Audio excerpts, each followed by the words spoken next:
এই মুহূর্তে যে খবরে নজর রাখতেই হচ্ছে, ফের নির্যাতিতার বাড়িতে পৌঁছলেন সিবিআই এর টিম। নির্যাতিতার বাড়িতে 5 জন সিবিআই এর আধিকারিক এই মুহূর্তে পৌঁছেছেন। প্রতিনিধি সুবীর এই মুহূর্তে আমাদের সঙ্গে রয়েছেন। সুবীর, আর কি জানা যাচ্ছে?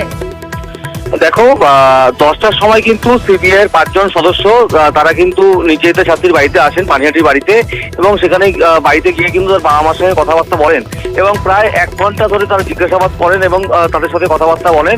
এবং সেই জায়গা থেকে কিন্তু এই মুহূর্তে প্রায় এখন থেকে প্রায় 10 মিনিট আগে কিন্তু সিবিআই যারা আধিকারিক ছিলেন তারা কিন্তু বাড়ি থেকে বেরিয়ে গিয়েছেন এবং প্রায় 1 ঘন্টা ধরে কিন্তু তাদের সাথে বাবা মার সঙ্গেও তারা জিজ্ঞাসাবাদে আলোচনা করেন। এবং বেরোনোর সময় কিন্তু আমরা প্রশ্ন করেছিলাম, কিন্তু প্রশ্নের জন্য কিন্তু কোনো রকম কোনো তারা মুখ খুলেননি এবং কোনো রকম কোনো কথা বলতে চাননি আমাদের সঙ্গে। সুবীর, সেক্ষেত্রে এই একটা বিষয় সামনে আসছে। আমরা জানি যে আরজিকর শুনানিতে আজই প্রধান বিচারপতির তরফ থেকে নির্দেশ দেওয়া হয়েছে যে তদন্তের অগ্রগতি পরিবারকে জানাতে হবে। তাহলে কি সেই নির্দেশ অনুসারেই নির্যাতিতার বাড়িতে 5 জন সিবিআই আধিকারিক আজ এসেছিলেন?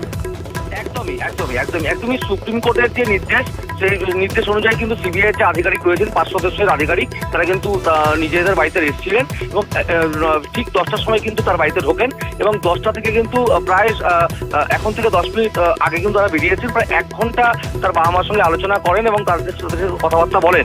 আমরা যখন প্রশ্ন করেছিলাম সেই জায়গা থেকে কোনো কথাবার্তা বলতে তারা চাননি এবং তারা একটা কথাই বলতে চেয়েছেন যে তদন্ত চলছে, তদন্ত চলাকালীন কিন্তু কোনো কথা বলা যাবে না। বেশ।